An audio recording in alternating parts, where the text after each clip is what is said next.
Bapak Ibu peserta, juga para narasumber dari SMKN 4 Metro Lampung. Ada Pak Dedy Supriyadi, ada Pak Siswoyo, dan ada Pak Syaroni yang akan menjadi narasumber dalam perbincangan bisnis perikanan hari ini. Terima kasih untuk kepada para peserta di masa COVID-19 dan puasa ini masih bisa bersemangat untuk menerima topik pembelajaran yang akan kita persembahkan nanti.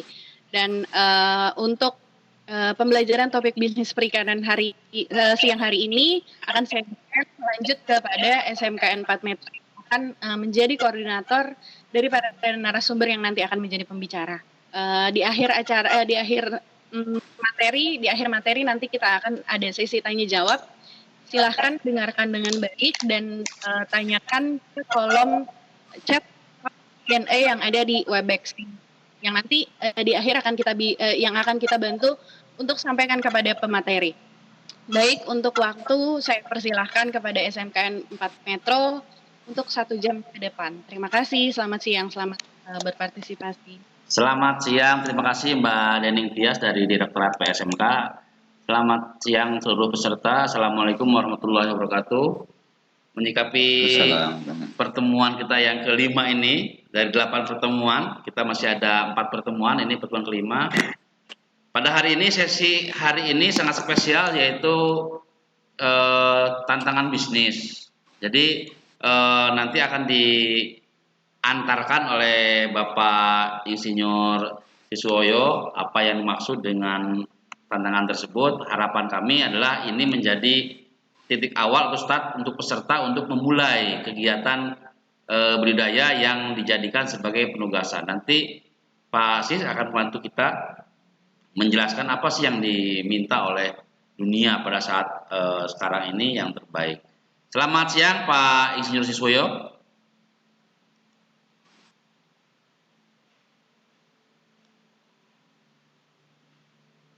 Pak Sis, selamat siang.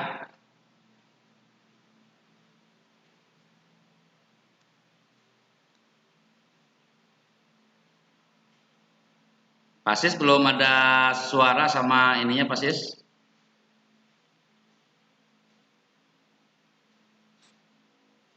Baik Bapak Ibu, jika Pak Sis masih dalam proses koneksi, untuk selanjutnya mungkin kita awali dulu dengan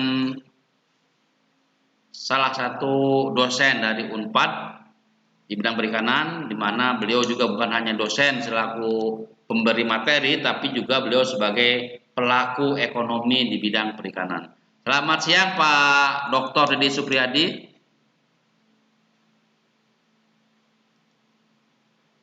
Pak Dedy, tombol mic-nya Pak Dedy, tolong di unmute.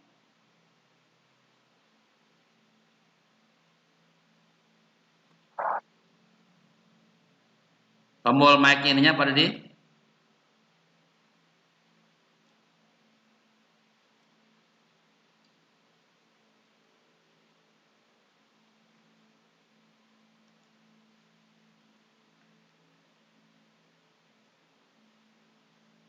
Selamat siang Pak Dedy Supriyadi atau Dr. Dedy Supriyadi API-MM.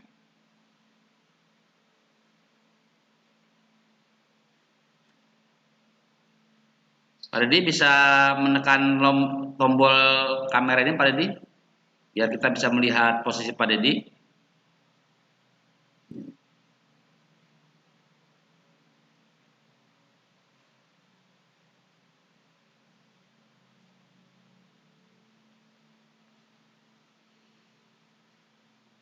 Pak Dias, apa bisa dibantu Pak Dias?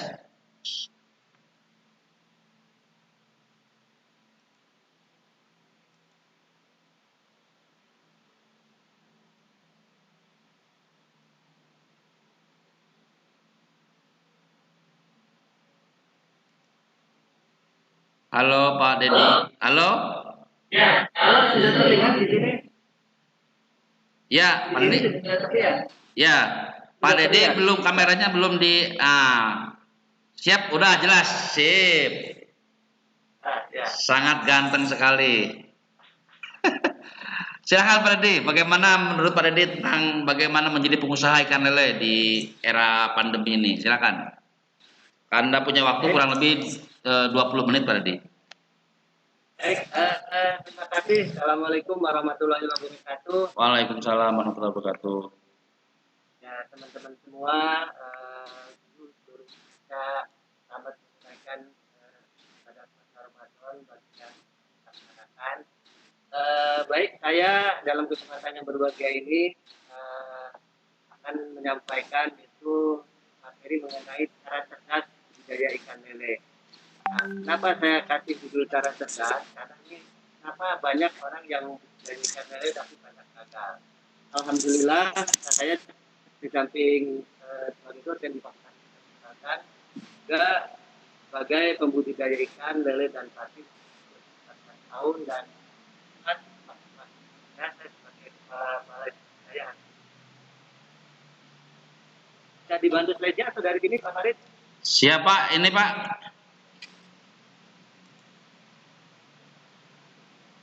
Ya, baik. Kita melihat teman-teman semua bahwasanya Pak Dedi, mohon maaf suaranya kurang jelas Pak Dedi.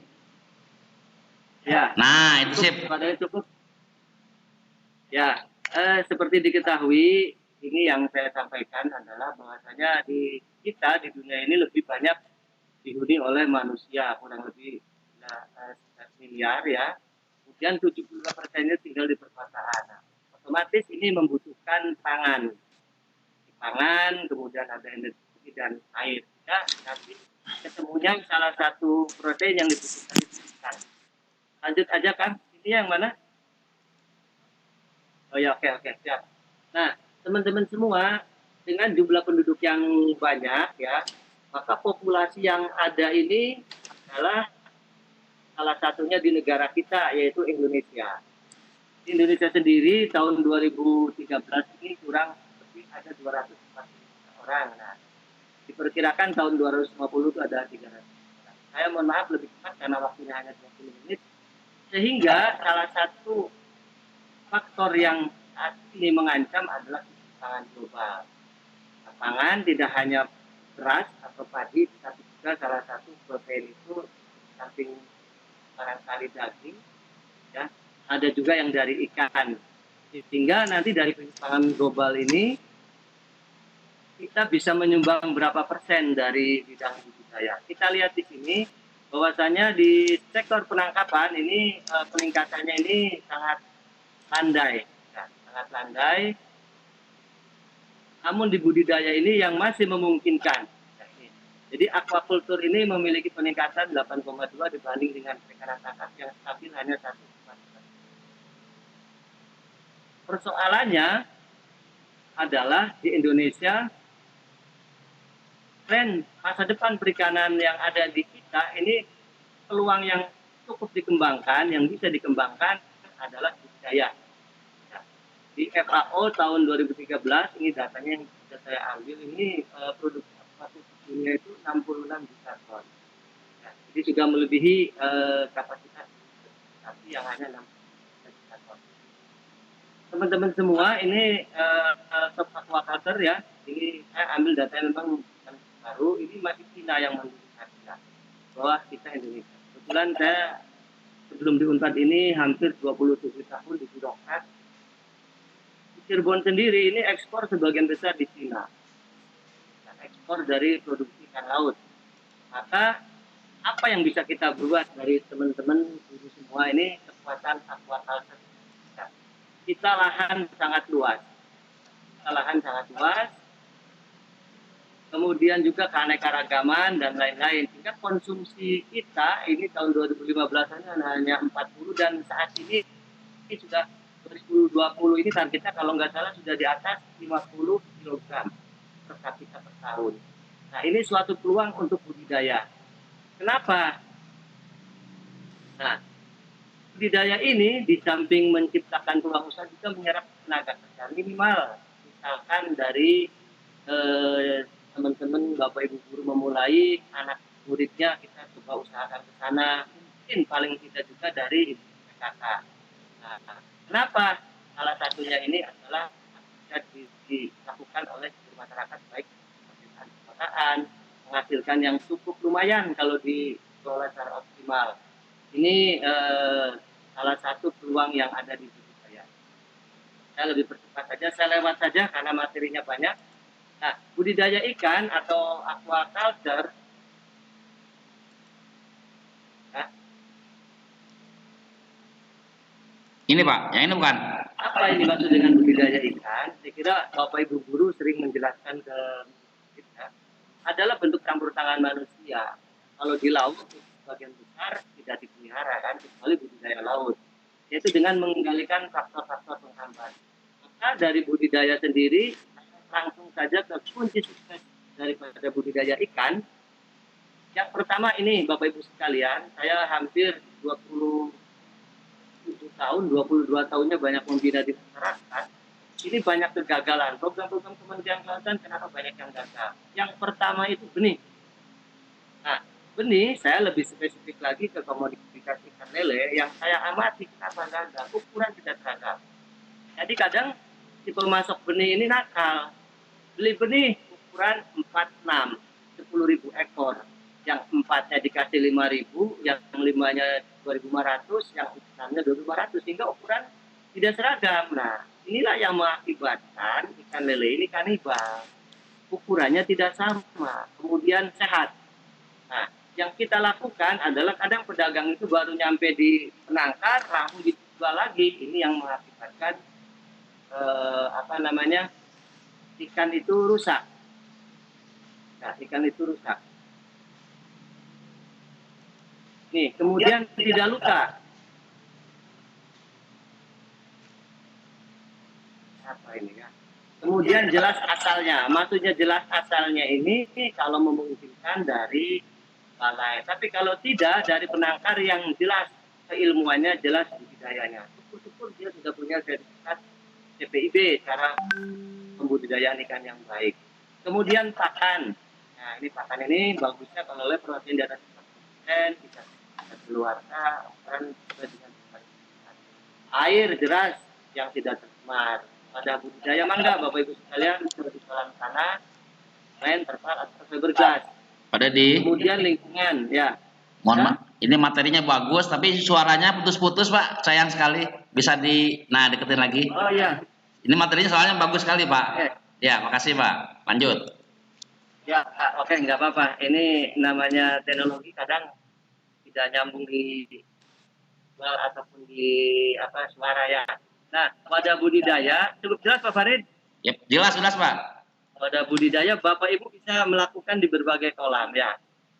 Nah, kemudian lingkungan harus aman, bebas hama, tidak mengganggu lingkungan sekitar. Dan yang terakhir paling penting ini adalah pengelolanya, SDM-nya. Nah, ini banyakkan yang program-program di kementerian, mohon maaf saya sebut, itu gagal karena orangnya belum pengalaman. Dia tidak belajar dulu, kadang-kadang hanya belajar hanya seminggu, langsung diberikan, gagal. Ya, nah ini budidaya ini yang mengatakan kita. Baik teman-teman semua, ini hanya mengenalkan saja bahwasanya lele itu kenapa sih di masyarakat itu banyak lele yang dibudidayakan. Karena lele itu bisa ditanam dengan pada tebar yang tinggi, mudah dipelihara, pasarnya mudah dilakukan pemasaran, artinya cukup terbuka di berbagai wilayah. Ikan lele ini bisa value edit lagi nih, untuk olahan dan lain-lain. Bapak Ibu sekalian, kita mengenal minimal nanti saya kenalkan 5 jenis lele. Yang pertama lele lokal, ya ini saya tidak bisa bacakan, waktunya barangkali bisa sampai. Lele lokal ini lele asli Indonesia. Slide-nya di sini Pak dia. Ada lagi. Slide-nya ada di sini ya? Ya? Ada di sini slide-nya. Ada. Ini Pak. Oke. Ya. Oke, lanjut. Oke. Lanjut aja Pak, lanjut. Ya, lanjut. Baik, nah ini lele dumbo yang awal dari Thailand ya, lele dumbo kemudian berkembang lagi, kita yang saat ini banyak itu lele yang kenapa? Karena jumlah telur ini bisa lebih banyak, pertumbuhan 30% lebih cepat. Lanjut. Nah, yang saat ini yang saya banyak kembangkan di Jawa Barat ada lele mutiara. Lele mutiara itu perkawinan dari lele Mesir, lele Dumbo, lele Saffron, lele Python. Ini pertumbuhannya lebih cepat 2 minggu pada ukuran yang sama. Jadi Bapak Ibu kalau di daerahnya ada lele mutiara itu lebih cepat ya. Saya kan di Jawa Barat, khususnya di Cirebon, saat itu saya yang pertama kali mengusulkan. Nah, kenapa lele? Kelebihan lele itu ini Bapak Ibu sekalian dapat dipelihara dengan mudah di berbagai wadah saya. Nah, artinya tidak harus yang ada di kolam semen, tapi juga nih di kolam-kolam terpal juga ada. Dan konstruksi Bapak Ibu sekalian, memang kalau pada tebarnya luas, ini yang paling bagus kolam tanah. Ini kolam semen, ini ada kolam bulatnya yang dari semen, dan ini yang dari bahan yang namanya polyester yang kan saya banyak gunakan. Konstruksi silakan Bapak Ibu semua bisa dilakukan. Kemudian konstruksi kolam, Bapak Ibu sekalian, kalau nanti kolamnya tanah kira-kira demikian ya, ada kemiringan, dan ini ada kemalirnya, dan ini panen. Jadi ikan itu pada saat panen bisa. Bapak Ibu sekalian, kalau kita bicara awal ya, maka mau media di teks saja kan Farid. Nah, Ya Pak, ini balik lagi. ke depan. Ya, dipandu dari sana aja nih. Ya. Bolak-balik ya. Nah, ini konstruksi kolam ya, mau kolam tanah, kolam terpal ataupun kolam yang lain, maka usahakan pada saat sebelum diisi ikan itu kurang lebih 4 sampai 5 hari. Lanjut. Nanti mungkin karena waktu terbatas ya. Kemudian dibiarkan 4-5 hari, kalau memungkinkan di kolam tanah bisa diberi dengan pupuk kandang. Kandangnya tidak diambiarkan ke sana, tapi dimasukkan ke dalam wadah ya, karung waring, kemudian dikasih lubang, diambahkan 5 hari. Nah, artinya tidak di orangnya itu tidak, itu kalau CBD nanti dilarang. Tapi sekarang kalau di perkotaan kita nyari ini dan akan tahu. Maka ada di toko itu dengan fermentasi sedang. Ya, ada beberapa merek yang disebut. Next, lanjut.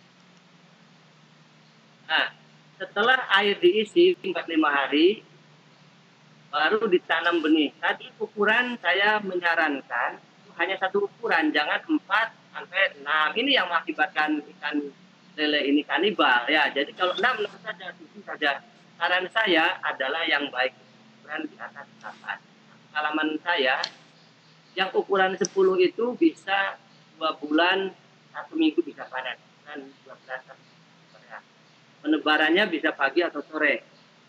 Nah, ini pada tebarnya bisa 200 sampai 300.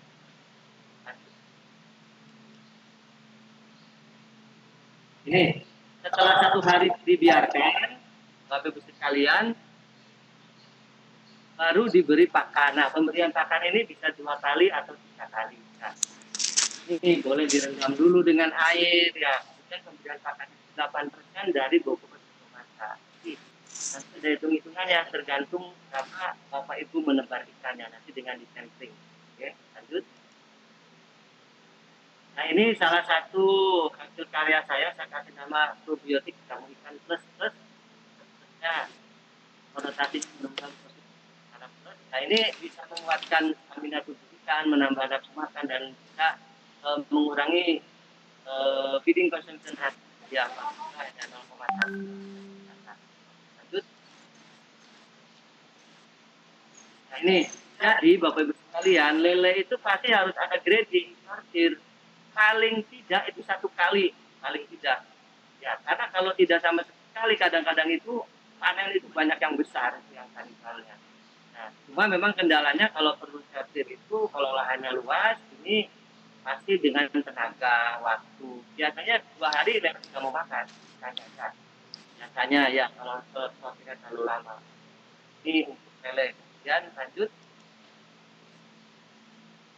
Nah, maka manajemen air ini, Bapak Ibu, kalau medianya di perkotaan, yang saya lakukan itu di kolam semen, ini memang penggunaan air lele itu biasanya kalau sudah 3 bulan, air kotor. Jadi lebih baik buang 3/4. atau pada 1 bulan pertama itu dibuang airnya, sekarang disortir, jadi waktunya lebih efektif. Nah, ini pakannya disesuaikan dengan kebutuhan mulut ikan. Jangan sampai ikannya kecil, pakannya besar. Oke, lanjut. Usahakan pakannya yang apung ya, Bapak Ibu sekalian. Nah, ini pakannya, kemudian ada beberapa obat-obatan. Silakan lah nanti. Halo, Pak Sis. Tapi paling tidak pemberian pakan kita juga sampai. Oke, lanjut ya.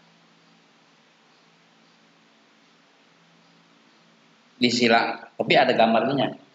Nah, sekali lagi air, Bapak Ibu sekalian, pada saat Kalau mic-nya ada? usia penanaman ini, misalkan kita tanam Mic-nya ada, mic-nya enggak? Ada nggak? itu air itu pasti sudah kotor. Coba diklik aja Ya, mic-nya, Pak. sudah kotor, jadi harus dibuang. 2 minggu awal itu 3, tepatnya di minggu ketiga atau minggu keempat pada saat panen. Kasih silang, Pak. Ini, Sini. jadi usahakan bentuk kolam Bapak Ibu udah adalah buka nih central sekarang. drain dengan pembuangan di tengah dan dikasih lubang. Jadi tidak Udah usah buka. memindahkan ikan dulu, Buka, tinggal nanti mungkin dikasih waktu oleh Mbak Dias ya. Ya. Persoalan yang sering terjadi ikan lele Ya, itu siap. salah satunya kesehatan ikan. Jadi kalau Bapak Ibu penebaran ikan pertama itu kalau tidak pagi ya sore gitu. Nah, biasanya perbedaan suhu dan pH ini menyebabkan ikan, kalau kata orang sih, moncong putih ya. Jadi ikan itu biasanya 1 hari kondisi tidak sesuai, besoknya itu langsung pada ngambek kayak yang ya. Saya sering kali mengatur itu kenapa pada saat kena hujan air sering kali, maka kalau lahannya bisa memungkinkan, kalau hujan itu nah, ini penyakitnya jamur. Ibu-ibu, guru dan bapak tidak usah susah-susah, ini dikasih garam saja pakannya kalau memungkinkan. Nah, kalau memang kondisinya luas ya kita susah ya mengambil atau memindahkannya. Ini pada saat panen, sekali lagi Bapak Ibu sekalian, kalau Bapak Ibu sekalian nanam lelenya ukuran 10 cm ke atas, insya Allah itu biasanya 2 bulan 1 minggu sudah bisa panen. Nah, panen biasanya ada yang ngambil bahan air tempat, ada airnya. Nah, tergantung yang manen itu, yang pembelinya itu apa langsung di kilo atau ditampung dulu baru disampaikan ke bawah. Saya biasanya ditampung dulu di wadah, ya, baru langsung ke bawah. Nah, ini panennya, sebenarnya 9 dan bagus. Nah, biasanya panen itu 80% konsumsi, 20%-nya besar dan kecil. Ya. Harga sesuai pasar. Nah, saat ini di wilayah Cirebon dan sekitarnya ini harga 16, tapi biasanya kalau di daerah Indramayu lebih tinggi ya. Karena kuotanya itu lebih besar ya. Dan di pinggir jalan raya, jadi tidak ada ongkos kirim, ongkos angkut. Kalau kita di dalam kadang-kadang kita banyak peroleh. Bapak sekalian, ini kolam di rumah saya punya 26 kolam ya. Ada 26 kolam yang saya manfaatkan. Saya panen dan lele, ada yang berdasarkan dan syarat. Nah, ini jadi Bapak Ibu sekalian, saya hanya mengajak, ayo mari kita Bapak Ibu sekalian yang waktu yang ada, kemudian lahan yang ada ya, kemarin kita baru kan untuk pemanasan kanan ya, tapi itu tidak menghalangi. Maka ini yang patut kita renungkan. Jadi kalau menurut saya, teori tanpa praktek akan lupa, dan praktek tanpa teori ya akan lupa. Artinya sudah ada teori tapi tidak praktek. Tapi ada juga yang tidak praktek dan praktek tapi tidak ada teorinya, ya ini akan istilahnya tidak akan bisa lakukan. Jadi saya kira harus. Maka bagaimana dengan 2 bulan ini kuncinya nih Bapak Ibu sekalian yang mau diambil. Ini patokan yang nanti menjadi PR yang datang kita. Yang pertama ini penawarannya pembenihan ikan lele. Bapak Ibu sekalian harus perlu ilmu yang cukup. Nah, saya yakin kalau Ibu Bapak guru memang mengajar gaya ya, saya sempat menjadi 10 tahun menjadi guru di SMK di kanan ya, seperti kemarin. Siap.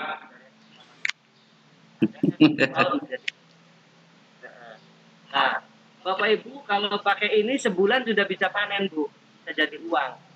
duitnya lebih banyak kalau di pembenihan, cuma ibaratnya mengelola bayi bahan tidurnya mungkin kurang ya, kemudian penanganannya harus lebih rumit.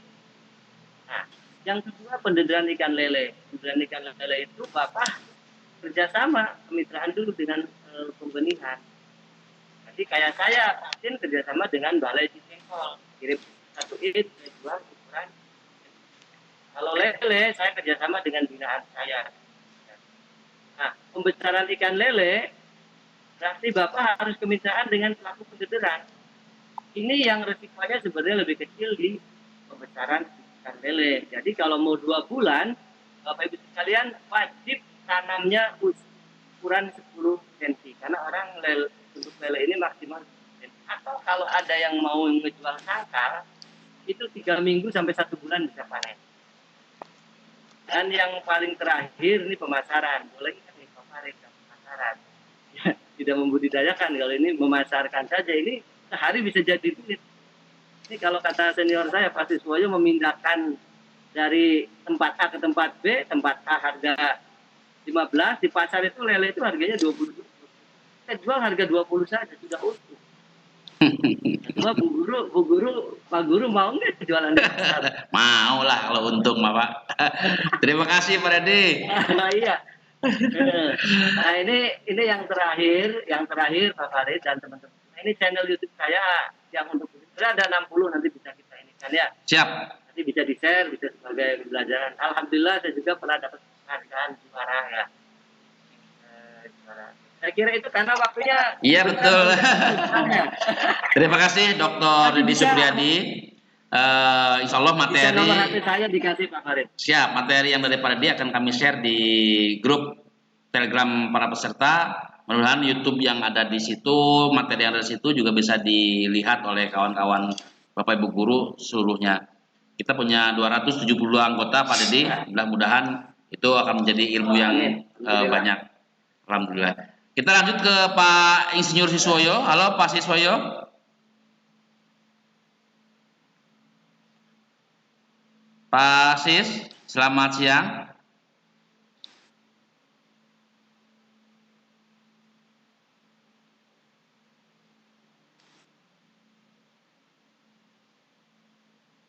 Mbak Tias, apakah bisa membantu Pak Sis untuk bisa Pak Saroni? Pak Sisnya belum masuk Pak Roni ya? Pak Sis belum masuk Pak. Tapi di sini sudah masuk beliau ini. Pak Sis sudah masuk kok Pak. Iya, maksudnya suaranya hilang, nggak ada suaranya. Suaranya Pak Sis masih di mute, mungkin dari Pak Sisnya sendiri kepencet Pak. Oh mungkin. iya. Nah ya. Selamat siang Pak Halo, Sis. selamat siang Pak Sis. Volumenya mungkin Pak Sis digedein.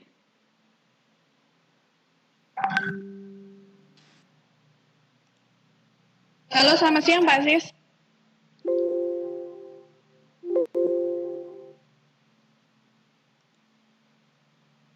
Volumenya sangat kecil Pak Sis. Itu sudah ada suaranya tapi nggak keluar. Mungkin volumenya mungkin Pak Sis. Suaranya belum terdengar Pak. Iya. Volume di laptopnya Pak Sis mungkin. Volume di laptopnya.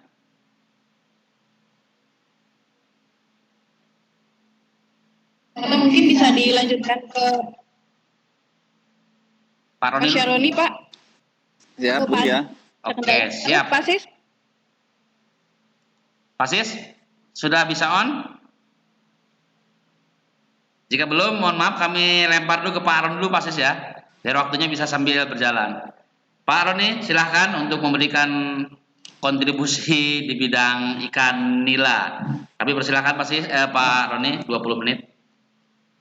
Baik Pak Farid, terima kasih. Assalamualaikum warahmatullahi wabarakatuh. Selamat siang. Selamat menunaikan ibadah puasa bagi teman-teman